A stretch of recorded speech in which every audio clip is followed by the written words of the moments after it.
Doctor صلاح الدین صاحب آپ سے سوال کا جواب لیتے ہیں، ایک بات تو طے ہے کیونکہ اس کا میڈیا کے اوپر بھی چرچا ہے جب سے بانی پی ٹی آئی جو ہے وہ پاور میں آئے ہوئے ہیں یا پولیٹکس کر رہے ہیں کہ وہ کسی سے مشاورت نہیں کرتے، وہ ون مین پارٹی ہے. اور آپ دیکھیے کہ اس وقت وہ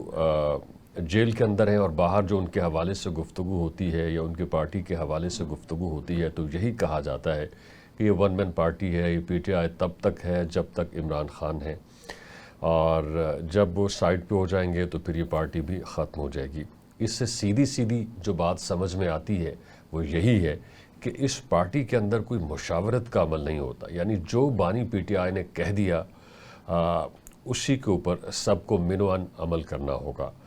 آپ کیا سمجھتے ہیں کہ جو پولیٹیکل پارٹیز ہوتی ہیں وہ اس طرح سے سروائیو کر سکتی ہیں، چل سکتی ہیں کہ جب تک ان کے اندر کوئی مشاورت کا عمل نہ ہو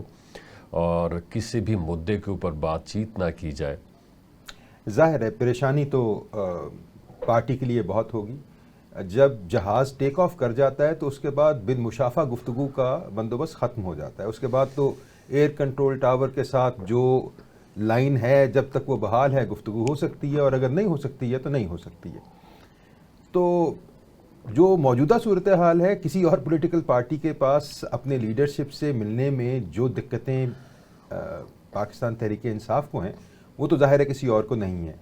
اور اس کے باوجود اگر اس کا زور شور یہ ہے کہ تمام گفتگو اس کے گرد گھوم رہی ہے تو یہ بھی بذات خود ایک سوچ وچار کا معاملہ ہے. یہ جہاز جو ٹیک آف کر گیا ہے اور جس کا کنٹرول ٹاور سے مطلب جس طرح آپ ذکر کر رہے تھے کہ اپنے ہی پارٹی کے دیگر لیڈر سے گفتگو نہ ہو سکنا اگر ایک طرف ایک مسئلہ ہے تو دوسری طرف یہ مسئلہ تو تمام پولیٹیکل پارٹیز کے اندر جہاں مہذب معاشرے جنہیں ہم کہتے ہیں وہاں اگلی لیڈرشپ پرانی لیڈرشپ کے ساتھ ایک کسی قسم کے کلیش میں تو موجود رہتی ہے. تو فی الحال صورتحال یہ ہے کہ عمران خان چاہے وہ ساری پولیٹیکل ایلیٹ جو پی ٹی آئی کی ہے وہ متفق بھی ہو جائے اور عمران خان اگر ایک اور طرف کھڑے ہوئے ہیں تو ان کی بات بہرحال اس سے برتر ہوگی. تو یہ جو بانی پی ٹی آئی کا سینٹریلٹی ہے اس پورے سچویشن کے اندر وہ کم نہیں ہو رہی. اور وہ لوگ جو اس دقت میں جو کہ پارٹی کو درپیش ہے اس میں کوئی طاقت تلاش کر رہے ہیں اپنے لیے کمزور ہوتے ہوئے، تو ان کے لیے خطرے کی بات یہ ہے کہ وہ بانی پی ٹی آئی کا سینٹریلٹی کم ہونے کی بجائے مزید بڑھ جائے گی. تو میرا نہیں خیال ہے کہ جو توقعات ہیں اس ہنگامے سے یا اس بد انتظامی سے وہ کسی طور پہ کسی فائدے کا بندوبست کریں گی ان کے لیے جن کی اس سے خواہشات دستیاب ہیں. صحیح. رضوان صاحب، یہ جو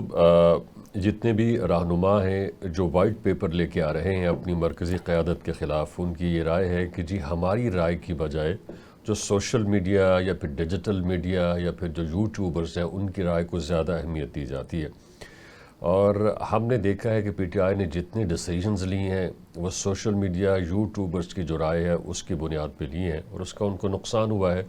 فردن بات کی جا سکتی ہے کہ وہ کس طرح سے وفاقی حکومت سے باہر آئے، پھر انہوں نے اپنی ہی حکومتیں یعنی پنجاب اور خیبر پختونخوا کے اندر ختم کی. تو یہ کیا طریقہ صحیح ہے کہ ڈیجیٹل میڈیا کی جو اوپینین ہے اس کو پریفرنس دی جائے بجائے اس کے کہ آپ کی پارٹی کے جو ممبرز ہیں ان کی رائے کو اہمیت دینے کے؟ شیخ صاحب بہت شکریہ. بات یہ ہے کہ جو آپ یہ بات کر رہے ہیں کہ یہاں پر